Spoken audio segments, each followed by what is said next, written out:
Hello everyone, good evening, welcome to Glance academy. दोस्तों, आज की क्लास आपकी यूपी पीसीएस प्रीलिम्स 2024 और आरओ प्रीलिम्स 2024 के लिए बहुत ही हेल्पफुल रहेगी, क्योंकि आज की क्लास में हम लोग थर्ड लेक्चर कवर कर रहे हैं यूपी स्पेशल का। और ये जो नोट्स हैंड रिटन तैयार किए हम लोगों ने, जो घटनाचक्र पूर्वावलोकन वॉल्यूम आते हैं, उसी के तहत हम लोगों ने इसको हैंड रिटन नोट्स में तैयार किया है। और जैसे अदर सब्जेक्ट्स को हमने तैयार किए, उसकी सारी क्लासेस कराई, चाहे वो हिस्ट्री हो, पॉलिटी हो, साइंस हो, इकोनॉमी हो, एनवायरमेंट हो, सभी की। ठीक उसी प्रकार से आपकी यूपी स्पेशल के भी 2 लेक्चर हो चुके हैं। और इसका बेनिफिट ये है कि आप कम समय में बार बार उन चीजों को रिवाइज कर पाओगे जो एग्जाम में डायरेक्टली प्रश्न बन के आते हैं। तो इसी तरीके से आप इसके हैंड रिटन नोट्स को भी देख सकोगे। लास्ट क्लास में हम लोगों ने 2 क्लास में काफी टॉपिक्स कवर कर लिए थे। आज हम पढ़ेंगे कुछ एग्रीकल्चर से रिलेटेड जो टॉपिक्स हैं, आज हम उसके बारे में पढ़ेंगे, क्योंकि हमने इससे पहले खनिज के बारे में पढ़ लिया था, खनिज संसाधनों के बारे में। तो आज हमारा जो टॉपिक रहेगा वो यहाँ से रहेगा कि कृषि, मृदा और फसलें, यहाँ से रहेगा। ठीक है। और इससे पहले अगर आप लोग चैनल पे पहली बार हो तो सब्सक्राइब कर लेना। और इसी के साथ घटना चक्र के इसी तरीके के हर एक सब्जेक्ट के शॉर्ट नोट्स आपको मिल जाएंगे। प्लेलिस्ट में आप जाओगे तो उसकी लेक्चर वाली प्लेलिस्ट मिल जाएगी, जिसमें घटना चक्र शॉर्ट नोट्स लिखा होगा, जिसमें लगभग 85 लेक्चर्स हो चुके होंगे। चलिए शुरू करते हैं पहले टॉपिक से। कृषि, मृदा और फसलों के बारे में अगर हम बात करते हैं, तो जैसा कि हमें पता है कि यूपी का जो पश्चिमी क्षेत्र है, पश्चिमी क्षेत्र राज्य के अन्य क्षेत्रों की तुलना में अधिक विकसित है। और क्योंकि यहाँ पे कृषि क्रांति के बाद उच्च उपज वाली किस्मों के बीज, उर्वरकों की अधिक उपलब्धता तथा सिंचाई में वृद्धि से कृषि में अधिक उन्नति हुई। अब यहाँ पे जो पश्चिमी क्षेत्र के अंतर्गत आप देखोगे, जब हरित क्रांति भारत में आई थी, जो कि चौथी या पांचवी पंचवर्षीय योजना के आसपास थी और चौथी में थी, तो उस दौरान क्या था, पंजाब, हरियाणा और पश्चिमी यूपी ये बहुत डेवलप हो रहे थे धीरे धीरे। यहाँ पर हरित क्रांति का इम्पैक्ट पड़ रहा था। जैसे आप देखोगे, सहारनपुर हो गया, मुजफ्फरनगर, शामली, बागपत, बिजनौर और बुलंदशहर और गाजियाबाद, तो ये जो छोटे छोटे, मेरठ वगैरह, ये जो छोटे छोटे शहर थे, यहाँ पर पश्चिमी यूपी में काफ़ी जो है कि तेज़ी से डेवलपमेंट हो रहा था। और इसमें अच्छी प्रोडक्शन वाले बीज भी थे, उर्वरक भी शामिल थे और सिंचाई की सुविधा। इसकी वजह से कृषि क्या होगी, बहुत ही अधिक लेवल पे एडवांस होगी। आज भी आप देखोगे इन पश्चिमी क्षेत्रों में लगभग हर एक व्यक्ति के पास सिंचाई के लिए अपने पर्सनल ट्यूबवेल हैं, खेतों में लगे हुए ट्यूबवेल हैं और आराम से इजीली सिंचाई करने की सुविधा भी प्राप्त हो जाती है। नेक्स्ट अगर हम देखेंगे, इसके अलावा राज्य के अधिकतर औद्योगिक व्यवसाय भी पश्चिमी क्षेत्र में ही विकसित हुए। भाई सिंपल सी बात है, अगर हम बात करें इंडस्ट्री की, तो दोस्तों इंडस्ट्री क्या होती है? इंडस्ट्री कुछ और नहीं है बल्कि रॉ मटेरियल को प्रोसेस करने वाली एक जगह होती है। यानी जितने भी आपके कच्चे पदार्थ होते हैं, उन रॉ मटेरियल्स को क्या करती है, प्रोसेसिंग फूड के रूप में या प्रोसेसिंग कपड़ों के रूप में किसी भी तरीके से उसको प्रोसेस करती है। लेकिन ये रॉ मटेरियल तो वहीं मिलेगा ना दोस्तों, जहाँ पे एग्रीकल्चर बहुत अच्छे से डेवलप होगा। और जब पहले से ही एग्रीकल्चर आपके पश्चिमी यूपी में ही डेवलप हो रहा है, तो जाहिर सी बात है अब रॉ मटेरियल के नज़दीक ही तो हम औद्योगिक संस्थानों को खोलेंगे, जिससे उन वस्तुओं का कीमत और प्राइस दोनों ही कम रहे। इसी वजह से जिस प्रकार पश्चिमी यूपी में एग्रीकल्चर डेवलपमेंट रहा, उसी तरीके से उन रॉ मटेरियल का प्रयोग करके हमने इंडस्ट्री को भी डेवलप किया। नोएडा वगैरह में देख लीजिए, गाजियाबाद में देखिए, मेरठ में देखिए, सहारनपुर में देखिए, बहुत सारी वहाँ पे चीनी मिल्स आपको मिलेंगी, बहुत सारे अलग अलग जो है कि हैंडीक्राफ्ट उद्योग मिलेंगे, वस्त्रों के उद्योग मिलेंगे, ये सभी देखने को मिलेंगे। फिर आगे चलते हैं यहाँ पर। नेक्स्ट अगर हम देखेंगे कि यूपी एक कृषि प्रधान राज्य है। बिल्कुल, यूपी में बहुत सारे लोग आज भी कृषि करते हैं। इवन की जनगणना 2011 के अंतिम आंकड़ों के अनुसार यूपी राज्य के कुल कर्मकारों में कृषि कर्मकारों का योगदान लगभग 59.3% है। यानी यूपी में अगर जितने लोग भी काम करने वाले लोग हैं, मान लो अगर हम उन्हें 100% मान लेते हैं कि भाई यूपी के 100% लोग काम करते हैं, तो उनमें 100% में लगभग 59% तो केवल एग्रीकल्चर फार्मर्स हैं या एग्रीकल्चर वर्क में लगे हुए हैं, खेती किसानी में लगे हुए हैं। इसीलिए यूपी एक कृषि प्रधान राज्य है। जबकि आप महाराष्ट्र को, तमिलनाडु को, आंध्र प्रदेश को, इन्हें आप कृषि प्रधान राज्य नहीं कह सकते, क्योंकि यहाँ पे इंडस्ट्रियल एक्टिविटी बहुत तेज़ी से ग्रो कर रही है। साथ ही साथ यहाँ पे सर्विस सेक्टर बहुत तेज़ी से प्रमोट किया जा रहा है। तो इन्हें हम स्टेट ऐसे एग्रीकल्चर स्टेट के रूप में नहीं कह सकते, जबकि आप पंजाब को, हरियाणा को, यूपी को इन्हें कह सकते हो। नेक्स्ट प्रश्न है आपका, किसानों की आय दोगुनी करने के लिए यूपी सरकार ने नवंबर 2017 में कृषक समृद्धि आयोग का गठन किया। ध्यान से समझ लो कि कृषक समृद्धि आयोग का जो गठन है, किसानों की आय दोगुनी करने के लिए रखा गया था। हालांकि इसका टारगेट पूरे भारत के स्तर पर 2022 था, लेकिन अब इसके टारगेट को बढ़ाकर 2024 कर दिया कि 2024 तक किसानों की आय को दोगुना कर दिया जाएगा। कृषक समृद्धि जो कमीशन है, आयोग है, इसके लिए अध्यक्ष रहेंगे सीएम महोदय। फिर कृषि मंत्री और नीति आयोग के सदस्य इसके उपाध्यक्ष रहेंगे और मुख्य सचिव और कृषि उत्पादन आयुक्त भी इसके सदस्य रहेंगे। तो कुल मिला के इसमें सदस्य के रूप में अध्यक्षता कौन कर रहा है? सीएम योगी जी कर रहे हैं। नेक्स्ट अगर हम पॉइंट की बात करें तो यूपी में कृषि उत्पादन बढ़ाने में सबसे प्रभावी कारक क्या है? उन्नत किस्म के बीजों का प्रयोग करना। भाई आज भी आप देखोगे कि यूपी में सबसे अधिक उत्पादन गन्ने का होता है, यूपी में सबसे अधिक उत्पादन आपके गेहूं का होता है, यूपी में सबसे अधिक उत्पादन आपके दूध का होता है। लेकिन हम अगर कृषि की बात कर लें, गेहूँ की बात करें या गन्ने की बात करें, तो इसमें एडवांस लेवल की जो उन्नत प्रोडक्शन देने वाले जो किस्म होते हैं उनके बीजों का प्रयोग किया जाता है, जिससे कम समय में कम संसाधनों में भी वो अच्छी प्रोडक्शन दे पाते हैं। इसीलिए यूपी में कृषि उत्पादन में एडवांस किस्म का प्रयोग किया जाता है। इसी तरीके से यूपी की जो कृषि नीति 2013 आई थी उसके अकॉर्डिंग कृषि क्षेत्र में 5.1% की वृद्धि दर प्राप्त करने का इसका लक्ष्य रखा गया है। भूमि उपयोग सांख्यिकी के अनुसार 2023 का जो आंकड़ा कहता है कि भूमि उपयोग सांख्यिकी यानी कि भारत में अर्थात यूपी में कितना भूमि का प्रयोग किया जा रहा है, किस किस रूप में, या भारत में ही, तो देश में कुल कृषि योग्य भूमि लगभग कितनी है? 1,79,993 हेक्टेयर है और जिसमें यूपी की कृषि योग्य भूमि 18,614 हेक्टेयर है, जो देश के कुल कृषि योग्य भूमि का 10.34% है। कहने का मतलब है भारत का अगर जो क्षेत्रफल है 32,87,963 किलोमीटर स्क्वायर, जिसमें से आप देखो कि 1,79,000 पे लगभग खेती की जाती है और उसमें भी यूपी का हिस्सा 10.34% माना जाता है। साथ ही साथ यूपी में जो परंपरागत भूमि का मापन इकाई क्या होती है? बीघा। आप देखोगे कि 20 बिस्वा, ठीक है, 20 बिस्वा का क्या होता है? 1 बीघा मान लिया जाता है। क्या मान लिया जाता है दोस्तों? 1 बीघा। आज भी अगर आप तहसील में अपनी ज़मीन वगैरह की खरीद बिक्री करते हो तो वहाँ पे बिस्से के रूप में होती है, तो फिर बीघे के रूप में, यानी 20 बिस्वा का 1 बीघा होता है सामान्यतः। अब यहाँ पे अगला अगर हम देखें कि यूपी में कुल जोतों की 76.9% जोतें सीमांत आकार यानी 1 हेक्टेयर से भी कम वाली है। भाई ये तो हमने पहले ही बताया था कि पूरे भारत में ही अगर आप देखोगे तो लगभग 84% जो किसान है वो सीमांत जोत वाला है, यानी कि कम भूमि वाला है, जिसके पास 1 हेक्टेयर या उससे भी कम भूमि बची हुई है। और इस प्रकार से यूपी के जितने भी किसान हैं उनका अगर हम एवरेज निकालें तो 76.9 यानी कि 77% ऐसे किसान हैं जिनके पास 1 हेक्टेयर से भी कम भूमि बची हुई है। उसी तरीके से लाल मिट्टी के बारे में बात करेंगे तो ये आपका झांसी मंडल हो गया, मिर्ज़ापुर हो गया, सोनभद्र जिले में पाई जाती है, क्योंकि इसके पीछे एक रीज़न ये भी होता है, जो लाल मिट्टी होती है वो सामान्यतः पर्वतीय या पठारी क्षेत्रों में पाई जाती है। आप बुंदेलखंड का क्षेत्र देखो ना, प्रायद्वीपीय पठार का विस्तार ही तो है। सोनभद्र मिर्ज़ापुर में क्या है? बुंदेलखंड यानी बघेलखंड का विस्तार है। तो कहीं ना कहीं यहाँ पे पठारी मृदा है और ये लाल मृदा के रूप में पाई जाती है, क्योंकि यहाँ पर वर्षा की मात्रा कम होती है, लेकिन यहाँ पे फेरस ऑक्साइड की मात्रा अधिक होती है भूमि के अंदर, इसीलिए इसका रंग लाल होता है और हम लाल मृदा को इसको कहते हैं। इसके भी 2 टाइप्स होते हैं, एक परवा होती है और एक रक्कर होती है। परवा जो है कि हल्की बलुई मिट्टी होती है, रक्कर अपक्षारित मिट्टी को कहते हैं। काली मिट्टी के भी 2 टाइप्स होते हैं, जैसे कांवड़ और मार। ये कई बार पूछा था। मार मृदा सामान्यतः काली मिट्टी को ही कहा था और ये बुंदेलखंड के क्षेत्र में ज़्यादातर इस शब्द का प्रयोग किया जाता है।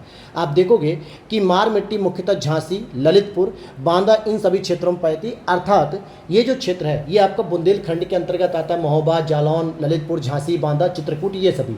तो यहाँ पे मार मृदा सबसे अधिक मिलती है और गेहूँ और कपास के लिए उपयुक्त है। हालांकि हमें पता है कि जो काली मृदा होती है, जिसको मार मृदा के रूप में भी कहते हैं बुंदेलखंड के क्षेत्र में, तो ये कपास के लिए तो बेहतर होता ही है, साथ ही साथ गेहूं के लिए भी बेहतर होता है।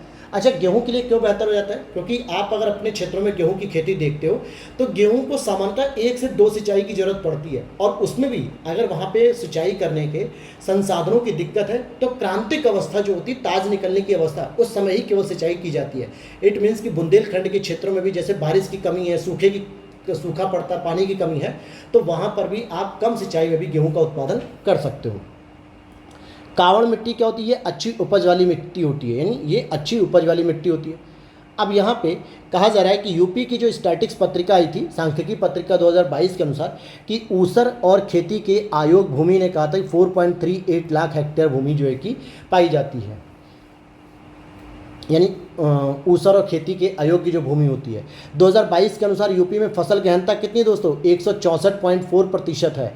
यूपी में खरीफ फसल की बुआई कब होती है? जून से लेकर जुलाई में। हालांकि ये खरीफ फसल की बुआई यूपी में ही नहीं, पूरे देश में ऐसी होती है, क्योंकि जून जुलाई के आसपास जिस समय बारिश का मौसम होता है, मानसून का आगमन हो चुका होता है, उस समय भारत में या किसी भी कोने पे आप देखोगे तो खरीफ फसल को देखने को मिलेगी बुआई, जो समय तक अक्टूबर में जाके काट ली जाती है। जैसे सबसे प्रमुख फसल आती है इसकी धान यानी चावल।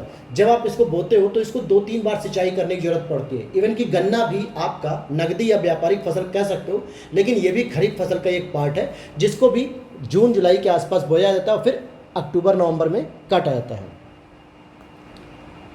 अब यहाँ पे देखोगे किस दलहन फसल का क्षेत्रफल यूपी में सर्वाधिक है? तो भाई चने का सर्वाधिक है। सेकंड नंबर पे उड़द आती है, थर्ड नंबर पे अरहर आती है। यानी सबसे अधिक भारत में यूपी के अंतर्गत चने का उत्पादन होता है। और आर्थिक समीक्षा 2022-23 के अनुसार यूपी में समग्र भारत का 17.77% खाद्यान्न का उत्पादन होता है। हालांकि कुल खाद्यान्न के उत्पादन में भी यूपी पहले नंबर पे और एमपी दूसरे नंबर पे।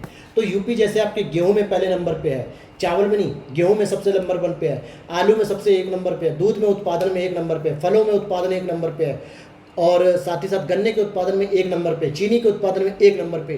टोटल खाद्यान्न यानी कुल खाद्यान्न में भी यूपी सबसे 1 नंबर पर आता है पूरे भारत में। अब यहाँ पर और देख लेते हैं कि आर्थिक समीक्षा 2022-23 के अनुसार कुल खाद्यान्न उत्पादन के साथ साथ गेहूं के उत्पादन में यूपी प्रथम नंबर पे आता है। लगभग 31.7% के आसपास इसका उत्पादन हुआ है। जबकि धान के उत्पादन में यूपी क्या होता है? सेकंड नंबर पे आता है, क्योंकि धान के उत्पादन में पश्चिम बंगाल पहले नंबर पर शुरू से कब्जा किया हुआ बैठा हुआ है। नकदी फसलों में गन्ना तथा आलू की उत्पादन की दृष्टि से प्रदेश का देश में प्रथम स्थान है। यानी यूपी में आपके गन्ना और आलू भी नंबर 1 पे होता है। और दूध के उत्पादन में भी अब यूपी पहले नंबर पे हो चुका है, राजस्थान को पीछे करते हुए। किसके उत्पादन में यूपी संपूर्ण देश में अग्रणी है? तो भाई गेहूं हो गया, गन्ना हो गया, आलू हो गया। मैंने यही तो बताया, गेहूं, गन्ना, आलू, चीनी भी ऐड कर लो, दूध भी ऐड कर लो, कुल खाद्यान्न भी ऐड कर लो, फल भी ऐड कर लो, तो इन सभी में भी सबसे नंबर 1 पे आता है। भारत मेंथा तेल का संपूर्ण विश्व का 80% उत्पादित करता है, और जबकि भारत में यूपी का सर्वाधिक योगदान होता है, लगभग 85%। अच्छा, मेंथा तेल क्या होता है? ये ठंडा वाला तेल होता है। जैसे आप नवरत्न तेलों में आप देखोगे अजीब से ठंडक वाला तेल होता है ना, स्मेल भी होती है, ये मेंथा के प्लांट से बनता है। मेंथा कुछ और नहीं है बल्कि पुदीना के ही क्रक्स से निकाला जाता है एक तरीके से। तो यूपी में सबसे अधिक मेंथा के तेल के प्रोडक्शन देखने को मिलते हैं, और भारत में दुनिया में सबसे अधिक है। भारत में चावल के उत्पादन में यूपी की मतलब कि यूपी का जो दर्जा है वो सेकंड नंबर है, जबकि कृषि क्षेत्र में ये प्रथम होता है। यूपी के बुंदेलखंड के अंतर्गत सोयाबीन की फसल मुख्यतः उगाई जाती है। किसकी? सोयाबीन की। और यूपी में आंवले का जो सर्वाधिक उत्पादन होता है ये प्रतापगढ़ जिला होता है। दोस्तों, प्रतापगढ़ के आंवले के मुरब्बे भी फेमस हैं। जो प्रतापगढ़ के आसपास रहने वाले होंगे प्रतापगढ़ जिले के भी, उन्हें पता होगा कि वहाँ पे कैसे बगीचों की तरह जो है कि इसकी खेती होती है। और वहाँ पे तो दोस्तों आंवले को ना ज़मीन पे गिर जाते हैं ना तो उठाते नहीं हैं, क्योंकि मैं गया हूँ, मेरा वहाँ पे फ्रेंड्स रहता है मेरे घर, तो उसने करीब 50 किलो की एक बोरी भिजवा दी थी, मतलब कट्टे में भर के पूरा आंवला। लेकिन मैं जब उसके यहाँ गया वो आंवले देखने, तो पता चलता है कि वहाँ नीचे के आंवले ही नहीं उठाते हैं। कहते हैं यार ये तो ख़राब हो गए हैं। मतलब इतनी वहाँ पे कह सकते हो कदर नहीं है ना, क्योंकि जहाँ पे आंवले की खेती इतनी अधिक है वहाँ पे लोग नीचे के आंवले को नहीं उठाते कि भाई इसका मुरब्बा बनाएंगे तो ख़राब हो जाएगा, अचार बनाएंगे तो ख़राब हो जाएगा। इस वजह से क्या करते हैं, उसको पेड़ से तोड़ते हैं, और जो गिर गया गिर जाने दो, लात मार देते हैं ऐसे को। तो मैं खुद उस बगीचे में घूमा हुआ हूँ। और संतरे के उत्पादन में सहारनपुर, यानी कि संतरे का सबसे अधिक उत्पादन आपके सहारनपुर में होता है। ठीक इसी प्रकार से मैं कई बार आपको बता चुका हूँ कि यूपी का लखनऊ जिला, जिसमें एक मलिहाबादी छोटा सा कस्बा क्षेत्र आता है, वहाँ पे दशहरी आम का सर्वोच्च उत्पादक होता है, क्योंकि सबसे अधिक दशहरी आम का उत्पादन यही मलिहाबाद में होता है, और इसको जीआई टैग भी दिया गया है। अच्छा, यूपी को भारत का शक्कर का कटोरा क्यों कहते हैं, यानी भारत का चीनी का कटोरा क्यों कहा था यूपी को? क्योंकि गन्ने का सर्वाधिक उत्पादन भी यहीं होता है, गन्ना अभियांत्रिकी शिक्षा संस्थान भी यहीं पे है, और गन्ना उत्पादकों की संख्या भी सर्वाधिक यहीं पे है, और चीनी भी उत्पादन सबसे अधिक यूपी में ही होता है। इसीलिए पूरे भारत के लिए चीनी के उत्पादन की मात्रा सबसे अधिक यूपी में होती है, और यही वजह है कि हम इसको शक्कर का कटोरा भी कहते हैं। Is it clear? अब आगे चलते हैं। अगला हमारा नेक्स्ट चैप्टर आता है बांध, नदियाँ और सिंचाई के साधन। मैंने आपको पहले या दूसरे लेक्चर में भी बताया था कि अगर आप इस क्लास को देख रहे हो यूपी की, तो कोशिश करो कि आपके पास यूपी का मैप होना चाहिए, या फिर आप जहाँ पर भी बैठ के स्टडी कर रहे हो, लाइब्रेरी में कर रहे हो या फिर अपने घरों में कर रहे हो या कहीं भी कर रहे हो, तो कोशिश करो कि वहाँ पर भी आपके पास यूपी का मैप होना चाहिए। क्योंकि मैं इसमें ऐड कर रहा था ना दोस्तों अपने टैबलेट में, तो ऐड हो रहा था लेकिन बहुत ही छोटा हो जा रहा था, जिसकी वजह से आप लोग अगर मोबाइल में इस क्लासेस को देखते हो, क्योंकि मैक्सिमम 99% लोग मोबाइल में क्लास को देखते हैं और वहाँ पे बहुत ज़्यादा छोटा हो जाता, फिर जूम करके आपको पढ़ने में दिक्कत होती। इससे बेहतर था कि आप लोग खुद अपने सामने एक मैप रखिए और उसके साथ स्टडी करते रहिए जहाँ जहाँ पे मैं बताते चलता हूँ। अब जैसे अगर आप देखोगे अर्जुन बांध की बात करेंगे तो ये यूपी के महोबा जिले में है। महोबा जिला जो कि एमपी खजुराहो से बाउंड्री शेयर करता है, यूपी के सबसे कम जनसंख्या वाला जिला भी माना जाता है और यह अर्जुन नदी पर बनाया गया है। किस पर? अर्जुन नदी पर बनाया गया है और हमीरपुर जिले को भी लाभान्वित करता है ये बांध। केवल महोबा ही लाभान्वित नहीं है, हमीरपुर जिला भी लाभान्वित होता है। वहीं परीक्षा बांध है, परीक्षा बांध की बात करेंगे तो ये बेतवा नदी पर झांसी में बनाया गया। किस पे? बेतवा नदी पर झांसी में। राजघाट बांध की बात करेंगे या इसका जो दूसरा नाम है रानी लक्ष्मीबाई सागर बांध, जो कि बेतवा नदी पर ही निर्मित है, लेकिन ये ललितपुर स्थिति में है, ललितपुर जिले में है। अब देखिए सबसे अधिक ये बांध क्यों बनाए गए हैं ऐसे, क्योंकि देखो जहाँ पर नदी है वहाँ पर तो सिंचाई साधन आसानी से उपलब्ध हो जा रहे हैं, लेकिन जहाँ पर छोटी छोटी नदियाँ, जहाँ पर बांध की आवश्यकता हमें पड़ती है कि ताकि नदियों से सिंचाई कर सकें, तो ये मुख्य रूप से पर्वतीय पठारी क्षेत्र होते हैं, बुंदेलखंड के क्षेत्र। आप देखो झांसी आपने देख लिया, ललितपुर आपने देख लिया, महोबा देख लिया, हमीरपुर देख लिया, तो ये मैक्सिमम आप बांध देखोगे जिसमें अर्जुन बांध हो गया, परीक्षा बांध हो गया, राजघाट बांध हो गया, माता टीला बांध हो गया, ये सभी इसी क्षेत्र में, ताकि यहाँ पे खेती और सिंचाई की जा सके। तो आपने देखा अर्जुन बांध अर्जुन नदी पर, परीक्षा बांध बेतवा नदी पर, राजघाट बांध बेतवा नदी पर, और नेक्स्ट आपका आता है सबसे इंपॉर्टेंट, क्योंकि यही सब बांध बार बार रिपीट होते हैं दोस्तों, माता टीला बांध जो कि झांसी में ही है और बेतवा नदी पर स्थित है।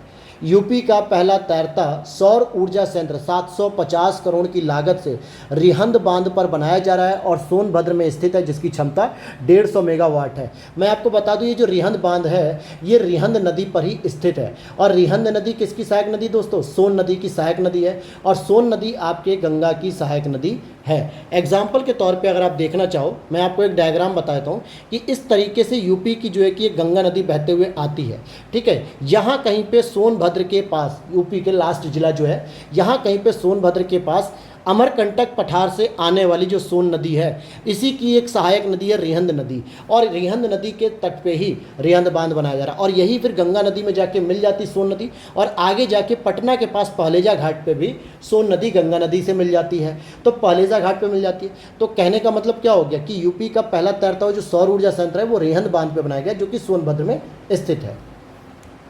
नेक्स्ट अगर हम देखें बांध का नाम और स्थित जिला या जहाँ पे स्थित है, जैसे अडवा बांध, अडवा बांध आपके मिर्ज़ापुर में स्थित है। अरौरा बांध ये भी मिर्ज़ापुर में स्थित है। जो लोग मिर्ज़ापुर या बनारस के आसपास के होंगे उन्हें पता होगा अरौरा क्षेत्र कहाँ पे है और अडवा क्षेत्र कहाँ पे है, ठीक है। नेक्स्ट अगर आप बात करोगे बघेलखंड, ये जो है कि यहाँ पे बलरामपुर है। अब देख लेते हैं नेक्स्ट प्रश्न आपका क्या है। गोकुल बैराज परियोजना क्या है? गोकुल बैराज परियोजना यूपी की पेयजल परियोजना है, यूपी की पेयजल परियोजना है, और इसका उद्देश्य था कि आगरा और मथुरा जैसे जिलों में जल की उपलब्धता कराना, और ये यमुना नदी पर स्थित है। अब ध्यान से समझना कि राजस्थान से हमारे दो ही जिलों के बॉर्डर शेयर होते हैं, एक हमारा आगरा होता है और एक हमारा मथुरा होता है। अगर हम बात करें यूपी में सर्वाधिक वर्षा कहाँ पे होती है, तो पूर्वी यूपी का जो गोरखपुर का क्षेत्र है, लेकिन सबसे कम वर्षा कहाँ पे होती है? पश्चिमी यूपी का मथुरा, जो कि राजस्थान से बाउंड्री शेयर करता है, जहाँ पर हवाएं आती तो हैं लेकिन नमी खत्म हो जाती है, शुष्क हवाएं होती हैं, जिसकी वजह से मथुरा में बारिश बहुत कम होती है। तो आगरा और मथुरा जो कि राजस्थान से संपर्क होने के कारण ही यहाँ पे वर्षा भी कम होती है और पानी की उपलब्धता भी कम होती है, और इसी वजह से यहाँ पर गोकुल बैराज परियोजना शुरू की गई है। इसी तरीके से पथरई बांध परियोजना की बात करेंगे, झांसी में जो स्थित है, ये आपकी पथरई नदी पर स्थित है। किस पे है दोस्तों? पथरई नदी पर स्थित है। फिर यहाँ पर देखते हैं शारदा नहर की बात करेंगे, जो कि यूपी की सबसे बड़ी नहर है। शारदा नहर की बात करेंगे तो ये यूपी की सबसे बड़ी नहर है, और यह बनबसा पीलीभीत नामक स्थान पर जो शारदा नदी से निकलती है। अब यहाँ पर भी मैं आपको बता दूँ, और आप लोग जरूर ये बात सोच लोगे, कहोगे कि सर आप कितना घूमते रहते हो।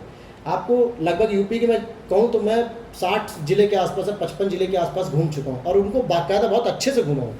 ऐसा नहीं कि केवल कोटा पूर्ति। और इसी वजह से मैं आपको भी कहता हूँ कि अगर जब भी मौका मिले तो यूपी को जरूर घूमिए, यूपी को एक्सप्लोर करिए, जो आपके मेंस की आंसर राइटिंग बहुत हेल्प करेगा।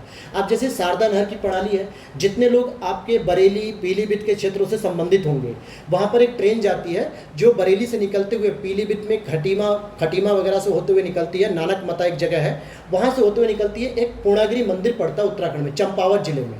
कहाँ पे दोस्तों? चंपावत जिले में। जब आप पूर्णागिरि मंदिर जाते हो घूमने, पूर्णागिरि मंदिर से एक आगे काल भैरव मंदिर का दर्शन होता है, जहाँ पे नेपाल बॉर्डर भी शेयर होता है। तो काल भैरव मंदिर जाने के लिए पूर्णागिरि मंदिर से दर्शन करने के बाद वहाँ पे एक बांध देखने को मिलता है, एक पुल टाइप का देखने को मिलता है। जब उस पुल से होकर गुजरते तो वहाँ पे एक नदी बहती है जिसको हम लोग शारदा नदी कहते हैं, और उसी शारदा नदी से हमारी शारदा नहर को निकाला गया है। सामान्यतः उसको नेपाल में काली नदी के नाम से भी जानते हैं। तो ये वही बनबसा जो क्षेत्र है आपके खटीमा के आसपास, नानक मता गुरुद्वारे के आसपास पीलीभीत में, वहीं से यह जो है कि निकाली जाती है ये व्यवस्था शारदा नहर, जो उस क्षेत्रों में पानी वगैरह के लिए सुविधा उपलब्ध कराती है।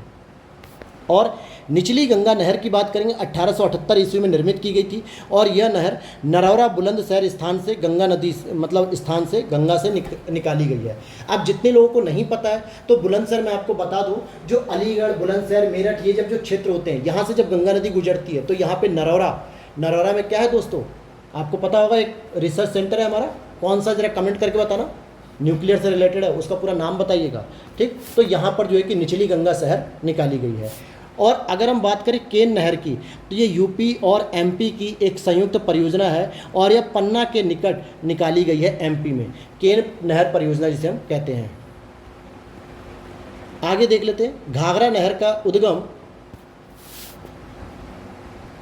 इसका उद्गम मिर्ज़ापुर में होता है और इससे जो लाभान्वित जिले होते हैं वो सोनभद्र और मिर्ज़ापुर दोनों ही होते हैं। मध्य गंगा नहर से लाभान्वित होने वाले जिले कौन से हैं? तो गाजियाबाद हो गया, बुलंदशहर हो गया, अलीगढ़ हो गया, मथुरा हो गया, हाथरस हो गया, फिरोजाबाद हो गया। ये प्रमुख ऐसे जिले हैं जो मध्य गंगा नहर से लाभान्वित होने वाले हैं। और यहाँ पर अगर आप देखोगे, निचली गंगा शहर देख लिया, मध्य गंगा शहर देख लिया और एक ऊपरी गंगा शहर भी आएगा। अब यहाँ पे कुछ नगर और कस्बे हैं जो किस नदी के किनारे हैं। जैसे बिठूर की बात करें तो बिठूर कुछ और नहीं, महर्षि वाल्मीकि जी का जो है कि आश्रम के स्थान है, जो कानपुर कहीं पुराने नाम से जाना जाता है। तो ये गंगा नदी के तट पर है। गोरखपुर की बात करेंगे तो राप्ती नदी के तट पर है। जौनपुर की बात करेंगे तो गोमती नदी के तट पर है। अच्छा, गोमती नदी के तट पर 3 प्रमुख जिले आते हैं। जैसे एक आपका आता है लखनऊ, एलक्यू जिसे हम कहते हैं, दूसरा आपका आता है सुल्तानपुर और तीसरा आपका आता है जौनपुर और चौथा जो होता है वो गाजीपुर होता है। दोस्तों, गाजीपुर में एक सैदपुर भितरी करके रेलवे स्टेशन भी है और सैदपुर जो है कि तहसील भी है। जो लोग इस क्षेत्र के होंगे उन्हें पता होगा। सैदपुर में गंगा नदी के पास आकर ये गोमती नदी मिल जाती है। सैदपुर घाट के आसपास की क्षेत्र की मैं बात कर रहा हूँ, जो बनारस से लगभग 35 किलोमीटर दूर है। तो यहाँ पर जो है कि मिल जाती है सैदपुर भितरी में आकर ये नदी। और गोमती नदी की जो उद्गम होता है वो पीलीभीत में एक जगह है फुलहर झील नाम से, वहाँ से इसका उद्गम होता है। और ये एकमात्र ऐसी नदी है दोस्तों जो गंगा के बाईं ओर से मिलती है, लेकिन किसी भी पर्वतीय या पहाड़ी क्षेत्रों से नहीं आती, हिमालय से नहीं आती, ये बल्कि एक झील से उद्गम होता है इसका। और कौशाम्बी की बात करें तो जाहिर सी बात है भाई, इलाहाबाद, कौशाम्बी, प्रतापगढ़ ये सब यमुना नदी के तट पर हैं, तो यमुना नदी यहाँ पर सही हो जाएगा। ठीक है, ये चीज़ें यहाँ पे क्लियर हो गई। यहाँ पे अब देखो मैं क्या कर रहा हूँ आपको, अच्छा प्रतापगढ़ को देखो सई नदी कह रहा, सॉरी प्रतापगढ़ आपके सई नदी पर स्थित है, ये थोड़ा सा करेक्ट कर लेना, मैंने अभी यमुना बोल दिया था बाय मिस्टेक। ठीक है, इलाहाबाद होता है, कौशाम्बी होता है, लेकिन प्रतापगढ़ आपका सई नदी पर है। अब होता क्या है कि अगर आप मेरे साथ मैपिंग अपने सामने रखते हो तो मैं जहाँ जहाँ पे लोकेशन करा रहा हूँ, जहाँ जहाँ पे लोकेशन बता रहा हूँ, आप रियलिटी में आप उसे विजुलाइज कर पाओगे कि हाँ मैं यूपी में इस समय सर के साथ यहाँ पे हूँ, मेरे साथ मतलब मेरी क्लास के साथ। ठीक है, नेक्स्ट अगर हम बात करें भाई, गंगा नदी के किनारे आपको वाराणसी देखने को मिलता है, गोमती नदी के किनारे आपको सुल्तानपुर देखने को मिलेगा, सरयू नदी के किनारे आपको अयोध्या देखने को मिलेगा और राप्ती नदी के किनारे आपको गोरखपुर देखने को मिलेगा। गंगा नदी यूपी में बिजनौर से प्रवेश करती है। जब गंगा नदी उत्तराखंड के ऊपर हिमालय के यमुनोत्री से निकलते हुए और उत्तराखंड में प्रवेश करते हुए वहाँ से पहली बार मैदानी क्षेत्रों में हरिद्वार से प्रवेश करती है, और वहाँ से जब धीरे धीरे यूपी में आती है तो बिजनौर जो कि उत्तराखंड से बाउंड्री शेयर करता है, जो आपके मुरादाबाद के पास एक छोटा सा जिला है बिजनौर, ज्योतिबा फुले नगर अमरोहा के आसपास जो है कि बिजनौर का क्षेत्र है, वहाँ से गंगा नदी जो है कि प्रवेश करती है यूपी में। और निकलती कहाँ से दोस्तों, यूपी में बहुत लंबी दूरी तय करने के बाद बलिया, जो कि लगभग जो है कि गाजीपुर बलिया वाला जो क्षेत्र, बलिया जिला जो है, जी हाँ वही वाला बलिया जहाँ से चंद्रशेखर जी प्रधानमंत्री रह चुके हैं हमारे यूपी से, भारत के प्रधानमंत्री रहे, वहाँ से बलिया से वो नदी निकलते हुए एक पुल पड़ता है लगभग 1.5 किलोमीटर का, लगभग 1.5 किलोमीटर का एक पुल है, और उस पुल को क्रॉस करने के बाद बक्सर जिला आ जाता है, जो बिहार का बक्सर जिले के नाम से फेमस है। वहाँ पर गंगा नदी जो है कि बलिया से होते हुए बिहार में एंट्री कर जाती है। क्लियर है यहाँ पे? तो गंगा नदी यूपी में बिजनौर से प्रवेश करती है और बलिया से जो है कि बाहर निकल जाती है। 2008 में भारत सरकार ने गंगा नदी को क्या किया, राष्ट्रीय नदी के रूप में घोषित किया और इसका संरक्षण कार्य शुरू किया गया। अगले पॉइंट को देखते हैं। गोमती नदी यूपी के पीलीभीत जिले के दलदली क्षेत्र से निकलती है और गाजीपुर के समीप कैथी नामक स्थल पर गंगा नदी से मिल जाती है। हालांकि कैथी जो है अगर हम बात करें तो यहाँ पे एक मार्कंडे महादेव का एक मंदिर है और ये वाराणसी के अंतर्गत आता है, और इसी के आगे आपका कैथी के आगे ही आपका सैदपुर आता है, लगभग 8 से 10 किलोमीटर की दूरी पे, और वहीं पर जो है कि नदी मिल जाती है। बेतवा नदी की बात करें तो बेतवा नदी यूपी के रायसेन एमपी होगा यहाँ पे, ठीक है। बेतवा नदी जो है आपके एमपी के रायसेन से निकलकर हमीरपुर में यमुना से मिल जाती है। यानी बेतवा नदी कहाँ पे मिलती है? यमुना से हमीरपुर जिले में मिलती है। वहीं यूपी में बाढ़ प्रवण क्षेत्रों को उच्च बाढ़ प्रवण, मध्यम बाढ़ प्रवण और निम्न बाढ़ प्रवण क्षेत्रों में विभक्त किया गया है। यानी यूपी में जो बाढ़ आती है, चाहे वो यमुना नदी से बाढ़ आए, चाहे वो गंगा नदी से बाढ़ आए, चाहे वो गोमती नदी से बाढ़ आए, किसी भी नदी से अगर बाढ़ आती है तो इसे 3 कैटेगरी में हमने डिवाइड किया है कि एक तो उच्च प्रवण क्षेत्र होता है, उच्च बाढ़ के क्षेत्र, और एक मध्यम और एक निम्न। तो अगर आप देखोगे यूपी का जो पूर्वी क्षेत्र है वो सर्वाधिक बाढ़ प्रभावित क्षेत्रों में आता है, यानी उच्च बाढ़ प्रवण क्षेत्र में लगभग 48% क्षेत्र इसमें आता है। अब जैसे होता क्या, राप्ती नदी में अचानक से नदियों का बहाव बढ़ने से गोरखपुर, महाराजगंज, कुशीनगर वाले क्षेत्रों में बाढ़ आ जाती है। अगर गंगा नदी में जो है कि पानी का लेवल बढ़ जाता है तो आपके बनारस हो गया, बलिया हो गया, गाजीपुर हो गया, मऊ हो गया, जौनपुर तो नहीं, इलाहाबाद, इसके आसपास के क्षेत्रों में बाढ़ आ जाती है। कई बार होता है बनारस, चंदौली में भी बाढ़ आ जाती है। सिंचाई क्षेत्रों की प्रतिशतता की दृष्टि से यूपी का देश में पंजाब और हरियाणा के बाद तीसरा स्थान है। यानी कि अगर सिंचाई साधनों की बात करेंगे तो यूपी में तीसरा नंबर आता है यूपी का, पहले पंजाब और हरियाणा, फिर उसके बाद तीसरा आता है यूपी का। 2022 के आंकड़े बताते हैं कि सर्वाधिक सिंचाई नलकूप से होती है यूपी के अंतर्गत, जिसमें 73.4% है, और उसके बाद 15.1% नहरों से होती है, 8.6% कुएं से होती है, और झील और पोखर यानी तालाब से 2.3% होती है, बाकी अन्य। यानी कहने का मतलब हो गया कि सर्वाधिक जो आपकी सिंचाई होती है वो किससे होती है? नलकूप साधनों से होती है, और दूसरे नंबर पर आपकी आती है नहरें। तो नलकूप और नहरों को अगर हम जोड़ दें तो लगभग 2/3 तो इन्हीं का हो जाता है। 2/3 अगर आप जोड़ लो 87 के आसपास पहुंचेगा, 87-88। अब यहाँ पे अगर हम बात करें, भारत में यूपी ट्यूबवेल सिंचाई के क्षेत्र में सर्वोच्च है। भाई यूपी में क्या होता है, हर एक घरों में, पश्चिमी यूपी में देखोगे हर घर में जो है कि अपने अपनी ज़मीन में सबने ट्यूबवेल लगवा रखे हैं और उसी से अपनी पूरी सिंचाई करते जितने बीघे की खेती हो। इटावा जिला अवनलिका अपर्दन से सर्वाधिक प्रभावित जिला है, क्योंकि यहाँ पर चंबल नदी या यमुना एवं चंबल नदियों के मध्य स्थित है, और चंबल नदी में जो है कि सबसे अधिक अवनलिका अपर्दन होता है, जो कि एक बहुत बड़ा इरोजन कहलाता है, गली इरोजन के नाम से भी जान लिया जाता है इसको। अब चलते हैं हम परिवहन की ओर। यूपी के हम परिवहन केंद्र को देखते हैं। तो उम्मीद करता हूँ अभी तक जितना आपने पढ़ा वो बहुत अच्छी तरीके से समझ में आ गया होगा। अगर सामने यूपी का मैप है तो और भी बेहतर तरीके से समझ में आएगा। और वीडियो अच्छी लगी तो लाइक कर देना दोस्तों, और साथ ही साथ चैनल पे पहली बार हो तो क्या करना है, सब्सक्राइब कर लेना है। और अगर आप इसकी PDF को बाई करना चाहते हो तो वीडियो के नीचे दिए गए व्हाट्सअप नंबर पर मैसेज कर लेना, वहाँ पर मेरी टीम आपको पेड PDF की पूरी डिटेल्स दे देगी, जहाँ पर इसके बारे में भी जानकारी मिल जाएगी। अब यहाँ पे अगर हम परिवहन वाले चैप्टर को कवर करना चाहें तो परिवहन में देखिए सबसे पहली बात कि NH2, अब जो है कि NH19 के नाम से उसे जाना जाता है, जिसमें आपका नेशनल हाईवे की बात करते हैं, राष्ट्रीय राजमार्ग की बात, तो मथुरा, आगरा, कानपुर, इलाहाबाद, वाराणसी, मोहनिया, बाड़ी बारा से होकर जाता है। कहने का मतलब हो गया कि जो NH2 है ये यूपी का एक सबसे बड़ा NH2 भी माना जाता है, मतलब नेशनल हाईवे भी माना जाता है। नेक्स्ट आपका प्रश्न है कि शेरशाह सूरी द्वारा निर्मित लगभग 2500 किलोमीटर लंबी ग्रैंड ट्रंक रोड यानी कि GT रोड जिसे हम कहते हैं, जिसकी शुरुआत कहाँ होती है, सोनार गांव यानी बंगला से शुरू होकर, यानी बंगाल से प्रारंभ होकर ये मुगल सराय जो कि एक आज रेलवे स्टेशन के नाम से, दीनदयाल उपाध्याय के नाम से जाना जाता है, चंदौली में आता है।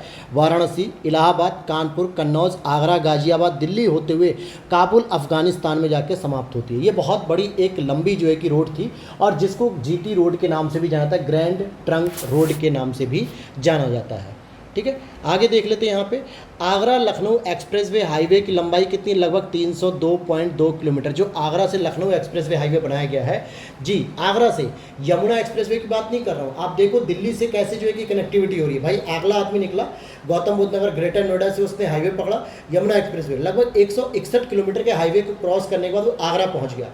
अब आगरा से लखनऊ जाने के लिए एक नया हाईवे बना दिया गया जिसका नाम क्या है, आगरा लखनऊ एक्सप्रेसवे हाईवे। और वहाँ से लगभग 302 किलोमीटर की दूरी तय करने के बाद आप लखनऊ पहुंच जाते हैं। और ये आगरा से होते हुए आगरा, फिरोजाबाद, मैनपुरी, इटावा, औरैया, कन्नौज, कानपुर नगर, उन्नाव, हरदोई और लखनऊ जिलों को आपस में जोड़ता है। और यमुना एक्सप्रेसवे की बात करेंगे तो जिसे हम ताज एक्सप्रेसवे भी कहते हैं, जो कि 165 किलोमीटर लंबा है लगभग, और यूपी के दो शहरों स्पेशली ग्रेटर नोएडा जो कि गौतम बुद्ध नगर जिले में आता है और दूसरा आगरा, इसको आपस में जोड़ते हुए पहुँच जाता है। पूर्वांचल एक्सप्रेसवे की बात करेंगे। पूर्वांचल एक्सप्रेसवे ये लखनऊ से प्रारंभ होकर बाराबंकी, अमेठी, सुल्तानपुर, अयोध्या, अंबेडकर नगर, आजमगढ़, मऊ होते हुए गाजीपुर तक जाता है। और इसकी दूरी मतलब इसका उद्घाटन 16 नवंबर 2021 को प्रधानमंत्री नरेंद्र मोदी जी ने की थी। अब आप देख पा रहे हो दिल्ली से कैसे कनेक्टिविटी हो रही पूरे यूपी की। दिल्ली से निकलोगे, ग्रेटर नोएडा से निकलोगे मतलब आगरा पहुंचोगे, आगरा से जाओगे लखनऊ एक्सप्रेसवे पकड़ के, फिर लखनऊ से आप पूर्वांचल में अगर आपको जाना है तो पूर्वांचल एक्सप्रेसवे पकड़ो और गाजीपुर पहुंच जाओगे। जनरथ की बात करेंगे। जनरथ क्या होता है, यूपी सरकार द्वारा प्रारंभ किए गए निम्न लागत वाली एसी बसें सेवा होती हैं। जैसे आप बहुत सारी वॉल्वो बस देखते हो ना, वॉल्वो जो प्राइवेट बसेज होती हैं जिसमें आपको स्लीपर सीट भी मिल जाती है, सिटिंग सीट भी मिल जाती है, एसी की बस होती है जिसमें आराम से आप गर्मी में ट्रैवल करते हो, लेकिन उसके किराए लगभग 1,000 2,000 रुपये के आसपास होते हैं, महंगे किराए। और इसी चीज़ को ध्यान में रखते हुए उत्तर प्रदेश सरकार ने भी एक जनरथ करके एक बस निकाल दी, जन का रथ यानी जनता का रथ, राजशाही तरीके से एसी बस में जाइए। उसका किराया मैक्सिमम कितना होता है, लिमिटेड होता है, मतलब कम होता है प्राइवेट बसेस से, लेकिन हाँ उसमें आपको स्लीपर सीट नहीं मिलेगी, केवल बैठने की तो मिलेगी सिटिंग सीट, लेकिन स्लीपर सीट नहीं मिलती है सोने की। नेक्स्ट बात करते हैं 24 जून 2020 को केंद्रीय मंत्रिमंडल द्वारा कुशीनगर एयरपोर्ट यूपी को अंतर्राष्ट्रीय हवाई अड्डे का दर्जा दिए जाने को मंजूरी दे दी गई। हालांकि अभी ये कार्यशील नहीं है, अभी ये काम चल रहा है इस पर और अभी ये संचालित नहीं है। कुशीनगर जो कि महात्मा बुद्ध की परिनिर्वाण स्थल से संबंधित है और इसी वजह से इसको अंतर्राष्ट्रीय दर्जा दिया गया है, क्योंकि बौद्ध धर्म को मानने वाले जितने भी एशियाई देश है, दक्षिण एशियाई देश जिसमें आपका सिंगापुर आ गया, थाईलैंड आ गया, मलेशिया आ गया, चाइना हो गया, जापान हो गया, म्यांमार हो गए, ये सब भगवान बुद्ध के महापरिनिर्वाण स्थल पर आने के लिए अंतर्राष्ट्रीय एयरपोर्ट का प्रयोग कर सकते हैं। अदरवाइज उससे पहले क्या करते थे, बनारस में लाल बहादुर शास्त्री एयरपोर्ट है जिसको बाबतपुर एयरपोर्ट के नाम से जानते हैं, उस एयरपोर्ट का प्रयोग करके फिर कुशीनगर के लिए ट्रेन पकड़ के जाते थे। नेक्स्ट अगर आप देखोगे राजीव गांधी राष्ट्रीय विमानन विश्वविद्यालय यूपी में कहाँ स्थित है, ये फुर्सतगंज में स्थित है। और ये फुर्सतगंज कहाँ पे दोस्तों, रायबरेली में स्थित है। तो रायबरेली के अंतर्गत फुर्सतगंज जगह जहाँ पे आपकी एविएशन यूनिवर्सिटी के नाम से जाता है, Rajiv Gandhi national aviation university.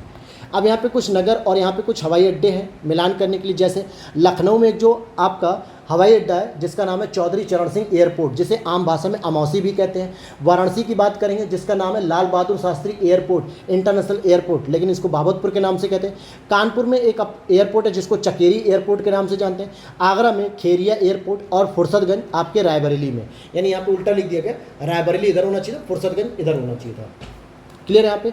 अब जरा सांस्कृतिक गतिविधियों से संबंधित जो हमारे यहाँ प्रश्न पूछे जाते हैं यूपी पीसीएस में, आरओ में, इसको जरा अच्छे से तैयार कर लो, क्योंकि यहाँ से तो मान के चलो दोस्तों, भले एक बार को परिवहन आपको याद ना हो चलेगा, लेकिन सांस्कृतिक गतिविधि तो बिल्कुल नहीं भूलना है भाई साहब। यहाँ से तो हर साल 2 प्रश्न देखने को मिलेगा ही मिलेगा मिलान करने के लिए। जैसे नृत्य की बात कर लेते हैं और यहाँ पे स्थल की बात कर लेते हैं। जैसे धुरिया नृत्य की बात करें तो ये बुंदेलखंड में होता है, कुम्हार जाति के द्वारा किया था धुरिया नृत्य। वहीं धीवर नृत्य की बात करें तो कहार जाति के द्वारा किया जाता है। और नटवरी नृत्य की बात करें तो पूर्वांचल में होता है अहिरों और यादवों के द्वारा, यानी अहिर जो यादव होते हैं उनके द्वारा नटवरी नृत्य किया जाता है, जो पूर्वांचल में किया जाता है। उसी तरीके से हम कर्मा और सीला नृत्य की बात करते हैं, जो सोनभद्र में आदिवासियों के द्वारा किया था कर्मा नृत्य। ध्यान देना, कई बार पूछा था, और ये स्पेशली सोनभद्र में होता है। कई बार एग्जाम में क्या होता है, सोनभद्र ऑप्शन न देके मिर्जापुर ऑप्शन दे देता है, तो आपको मिर्जापुर के कालीन भैया को भी याद रखना है, क्योंकि वहाँ पे भी आदिवासियों के द्वारा ये नृत्य किया जाता है। अच्छा, धोबिया नृत्य की बात करें, जो धोबिया राग नृत्य होता है, ये सामान्यतः धोबी जाति के द्वारा किया जाता है। किसके द्वारा? धोबी जाति के द्वारा। और इसमें राई नृत्य की बात करें तो ये बुंदेलखंड की महिलाओं द्वारा कृष्ण जन्माष्टमी पर किया जाने वाला एक मयूर नृत्य होता है, यानी इसमें मयूर नृत्य की तरह किया था, जिसको राई नृत्य के नाम से जानते हैं। सायरा नृत्य की बात करेंगे, ये भी बुंदेलखंडी है, लेकिन ये किसानों के द्वारा फसल काटने की खुशी में किया जाता है।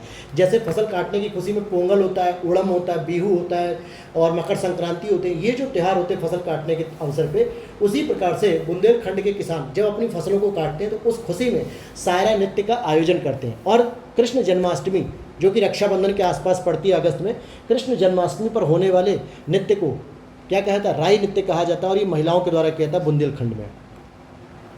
कार्तिक नृत्य की बात करेंगे तो भाई कार्तिक नृत्य बुंदेलखंड क्षेत्र में होता है, जबकि अवध के लोग कलाबाजी नृत्य करते हैं। कौन सा? कलाबाजी नृत्य।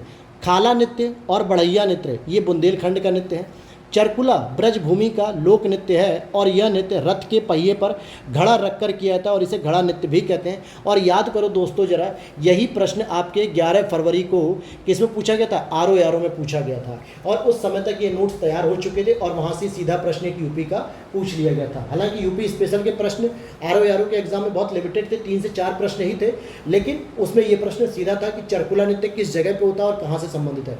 ब्रजभूमि से संबंधित है, यानी कि आपके ब्रज वाले क्षेत्र से संबंधित है। यूपी में प्रथम खेल गांव की स्थापना की गई, कहाँ पे? आगरा में। स्पोर्ट्स विलेज की जो स्थापना की गई वो कहाँ पे है? आगरा में है। फिर आगे बात करेंगे राहुला लोक नाट्य यूपी के बुंदेलखंड क्षेत्र से संबंधित है। और यूपी के जो प्रमुख लोक नृत्य हैं, जैसे चरकुला हो गया, ब्रजवासी लोग करते हैं, इसको ब्रज वृंदावन से संबंधित है। कर्मा नृत्य जो आपके सोनभद्र की जनजाति करती है। पांडव नृत्य, पाई डंडा, थारू, राई, सैरा, दादरा। सैरा वही सायरा जो नृत्य है, इसी को कहते हैं सैरा, कहते हैं सैरा, जो कि किसानों के द्वारा कहता है बुंदेलखंड में फसल कटाई पर। और राई नृत्य आपकी जन्माष्टमी पर होता है। बिरहा, कजरी, रसिया, ये सब यूपी के लोक नृत्य हैं, या लोकगीत हैं। जैसे बिरहा वगैरह कहाँ पे गाया था? सामान्यतः मिर्जापुर में, बनारस में, ठीक है, पूर्वांचल में गाया था। कजरी भी वहीं गाई जाती है, और आपके रसिया वगैरह भी यही सब गाया जाता है। ढोला आगरा व मेरठ का एक लोकगीत है। ढोला, ठीक है, ढोला क्या है? आगरा व मेरठ का एक लोकगीत है। नेक्स्ट बात करेंगे यूपी के कुछ मुख्य लोकगीत, जैसे रसिया हो गया, कजरी हो गया, आल्हा हो गया, बिरहा हो गया, चैती हो गया और ढोला हो गया। अब देखते हैं यहाँ पे बिरहा की बात करेंगे तो भोजपुरी यानी कि गाया जाता है, ये भोजपुरी में गाया जाता है। और कजरी की बात करेंगे तो अवधी भाषा में गाया जाता है। और मल्होर की बात करेंगे तो ये ब्रजी भाषा में गाया जाता है। और रसिया की बात करेंगे तो कौरवी कहाँ पे? जो मेरठ वगैरह के क्षेत्र है, कौरव का जो क्षेत्र है, कौरवों का, महाभारत वाला, तो वहाँ पर गाया जाता है। अब जैसे जा दिन जन्म भयो का धरती धसी अढ़ाई हाथा, यानी ये उपयुक्त जो उक्ति है ये किसके लिए कहा गया? ये आल्हा से संबंधित है, बुंदेलखंड के क्षेत्र से संबंधित है। मैं आपको बता दूं, जो आल्हा उदल है ये एक कहानी है, ठीक है। आल्हा उदल एक वीर सैनिक थे, यानी कह सकते हो कि एक योग्य सैनिक थे, और काफ़ी बढ़िया इन्होंने युद्ध वगैरह लड़ा था। आल्हा उदल की कहानी आपको महोबा के क्षेत्र में मिलेगी, जालौन के क्षेत्रों में, बांदा के क्षेत्रों में, वहाँ पे आल्हा उदल की कहानियों को सुनाया जाता था, जो कि एक वीर रस से संबंधित थी। किससे? वीर रस से प्रेरित थी, और इसलिए जो है कि इसके बारे में उधर प्रश्न पूछा जाता है। अब जैसे यहाँ पर आप देख भी लो, लिखा हुआ भी है ऑप्शन के रूप में कि आल्हा आपको कहाँ देखने को मिलेगा? महोबा में। रसिया कहाँ मिलेगा? ब्रजी क्षेत्र। ब्रजी का मतलब क्या हो गया? बरसाना क्षेत्र, जो आपके वृंदावन का हो गया। कजरी आपको मिर्जापुर में, बिरहा आपके पूर्वांचल में। देवा शरीफ का मेला लगता है दोस्तों बाराबंकी में, इसलिए इसको देवा लिख दिया गया है। कर्मा की बात करें तो कर्मा एक नृत्य है जो सोनभद्र में आदिवासियों के द्वारा किया जाता है। होली की बात करें तो ब्रज में लठमार होली खेली जाती है। नौटंकी की बात करें तो हाथरस में होती है, यानी कि पश्चिमी यूपी में नौटंकी होती है। अब लोकगीत और गायन का अवसर कब गाया जाता है? जैसे चैती की बात करेंगे तो ये रुहेलखंड में गाया था। रुहेलखंड जो बरेली का क्षेत्र होता है, बरेली, आंवला, बदायूं, कासगंज, पीलीभीत, ये वाला जो क्षेत्र होता है ये पूरा रुहेलखंड का क्षेत्र होता है, बुंदेलखंड नहीं, रुहेलखंड में कह रहा हूँ। और ये मौसमी गीत है, ठीक है, ये मौसम के आधार पर गाया जाता है। कजरी की बात करें तो समानता विवाह और मौसमी गीत के तौर पे होता है, समानता विवाह के समय गाया जाता है। रसिया की बात करें तो ब्रज का लोकगीत होता है। और सोहर की बात करें तो संस्कार गीत होता है। जैसे सोहर होती है ना, जो बच्चों के जन्म के बाद जो है कि उनके जो संस्कार वगैरह होते हैं, तो सोहर गाई जाती है उस पर, बच्चों के भविष्य के लिए, बच्चों के अच्छे उज्जवल कामना के लिए, तो उसी समय सोहर गाई जाती है। नेक्स्ट बात करेंगे हाथरस और कानपुर परंपराओं का संबंध रंगमंच से है, यानी नौटंकी और रामलीला से भी संबंधित है। लठमार होली का संबंध बरसाना यानी कि वृंदावन से संबंधित है, मथुरा वगैरह से संबंधित है। फिर इसके बाद अगर आप देखोगे यहाँ पे कुछ नृत्य के बारे में भी दिया हुआ है, जैसे कथक से संबंधित कौन से व्यक्ति हैं, तो लच्छू महाराज की बात करेंगे, कथक से संबंधित है। अच्छा ध्यान देना, कथक का जो विकास हुआ वो आपके लखनऊ के क्षेत्र में हुआ, अवध के क्षेत्र में। फयाज खां की बात करेंगे तो ध्रुपद और ख्याल गायक हैं जो कि आगरा घराने से संबंधित है, फयाज खां। सिद्धेश्वरी देवी की बात करेंगे तो ठुमरी और ख्याल गायक से संबंधित है। और तलत महमूद की बात करें तो गजल से संबंधित है। बिरजू महाराज की बात करेंगे तो लच्छू महाराज, बिरजू महाराज, बिंदादीन, ये सब कथक से संबंधित हो गए। और अमजद अली खां ये सरोद वादक थे, सरोद एक जो कि यंत्र है उसको बजाते थे। आगे देखते हैं, रसूलन बाई, मोती बाई और सिद्धेश्वरी देवी ये सब बनारस घराने से संबंधित हैं, जबकि बेगम अख्तर पटियाला घराने से संबंधित हैं। ठुमरी गायिका देवी का जन्म 1929 में वाराणसी में हुआ था और बनारस घराने से संबंधित है, जो गिरजा देवी भी इससे संबंधित है और गायिका देवी भी संबंधित है। हालांकि 2017 में इनकी मृत्यु हो गई थी। 1972 में इनको पद्मश्री दिया गया था, 1989 में इनको पद्म भूषण दिया गया, 2016 में पद्म विभूषण दिया गया और 1977 में इनको संगीत नाटक अकादमी सम्मान भी इनको दिया गया है। ठुमरी की जो उत्पत्ति हुई है वो दोस्तों यूपी में हुई है और ठुमरी सुगम और आकर्षक भी मानी जाती है, दोनों बातें सही। ठुमरी भारतीय शास्त्रीय संगीत का एक गायन शैली है। क्या है दोस्तों, ये गायन शैली है और इसकी उत्पत्ति मुख्य रूप से लखनऊ के नवाब वाजिद अली शाह के द्वारा की गई थी। और इसी ठुमरी पर यानी कि गाने के साथ साथ जब नाचने की प्रक्रिया शुरू हुई तो उस नाचने की प्रक्रिया को क्या कहा गया, कथक कह दिया गया। तो कहने का मतलब है कि ठुमरी तो गाना था और ठुमरी को जब लोग गाते थे तो ये हुआ, नवाब वाजिद अली शाह ने कहा कि कोई अगर इसके साथ गाने के साथ नाचने वाला व्यक्ति भी हो जो इस लय ताल के साथ नाचने का प्रयास करेगा तो वो ज़्यादा बेहतर हो जाएगा, यानी रंगमंच और भी आकर्षक हो जाएगा और इसी को फिर कथक का नाम दे दिया गया। उस्ताद विलायत खां की बात करेंगे तो सितार वादक थे, सितार को बजाते थे। और मास्टर फिदा हुसैन नारसी ये हिंदी रंगमंच से संबंधित थे। किससे संबंधित थे, हिंदी रंगमंच से। सितारा देवी की बात करेंगे तो ये कथक से संबंधित है। जतिन भट्टाचार्य की बात करेंगे तो सरोद वादक हैं। आगे देखते हैं यहाँ पे गायक हैं और इनकी शैली या विधा, जैसे राजन साजन मिश्र के नाम आपने सुने होंगे, ये ध्रुपद और टप्पा शैली में गाते हैं। ताज बेगम की बात करेंगे तो ठुमरी को गाते हैं टप्पा शैली में। अंबाजी चतुर्वेदी की बात करें तो ध्रुपद गाते हैं। बड़ी मैना की बात करें तो ठुमरी गायिका है। इटावा को सितार और सुरबहार संगीत के इमादाद खानी घराना हेतु जाना जाता है। अन्य में जैसे सुजात खान हो गए, निशात खान हो गए और बुधादित्य मुखर्जी भी इससे संबंधित हैं। कथक का यूपी मतलब जो कथक है, कथक वो यूपी का शास्त्रीय नृत्य है जिसको किसके साथ शुरू किया गया, ठुमरी के साथ शुरू किया गया। अब यहाँ पे बिंदादीन हो गए, उस्ताद दूल्हे खां हो गए, इलियास खां हो गए, लखनऊ के सांस्कृतिक क्रियाकलापों से महत्वपूर्ण है। और शंभू महाराज लखनऊ घराने के कथक नृत्य कलाकार थे। इनके पिता कालका प्रसाद महाराज, चाचा बिंदादीन और भाई अच्छन महाराज और लच्छू महाराज थे। सभी के सभी कथक से ही संबंधित थे। किससे संबंधित है, कथक से संबंधित हैं। फिर इसके बाद अगर हम देखते हैं यहाँ पे कि किसने शंभू महाराज को हिंदुस्तानी शास्त्रीय संगीत की शिक्षा दी, तो रहीमुद्दीन खान ने दी थी। शंभू महाराज को हिंदुस्तानी शास्त्रीय संगीत की शिक्षा किसने दी, तो रहीमुद्दीन खान ने दी थी। और रंग थिएटर GPO लखनऊ में स्थित है, GPO लखनऊ में। और यूपी में राष्ट्रीय कथक संस्थान भी लखनऊ में स्थित है जो कि संस्कृति विभाग के अंतर्गत संचालित होता है। तो भाई यूपी में ही ठुमरी, यूपी में ही कथक भी संबंधित है। तो आज की क्लास में हम लोग यहीं तक पढ़ेंगे। फिर आगे भी अभी आपका नृत्य वाला शैली, जो नृत्य वाला चैप्टर है, मेले, रंगमंच, सांस्कृतिक गतिविधि कहने का मतलब है यहाँ पर हर साल आपको 2 से 3 प्रश्न मिल जाएंगे। आप देख रहे हो प्रश्नों की इंपॉर्टेंट, इस तरीके के प्रश्न आते हैं, आपसे पूछे जाते हैं डायरेक्टली, और आप लोगों को जब पता नहीं होता फैक्चुअल इन्फॉर्मेशन तो आप गलत कर जाते हो। तो बने रहिएगा लास्ट तक क्लास में। अभी अगली 2 क्लासेस और आएंगी और उसके बाद ये यूपी स्पेशल भी आपका कंप्लीट हो जाएगा। इंडियन इकोनॉमी के शॉर्ट नोट्स की क्लास ऑलरेडी शुरू कर दी गई है, आप उसे देख सकते हो। 2 क्लासेस हो चुकी हैं, आज शाम में उसकी 3rd क्लास भी आ जाएगी। तो मिलते हैं नेक्स्ट वीडियो में। Thanks for watching.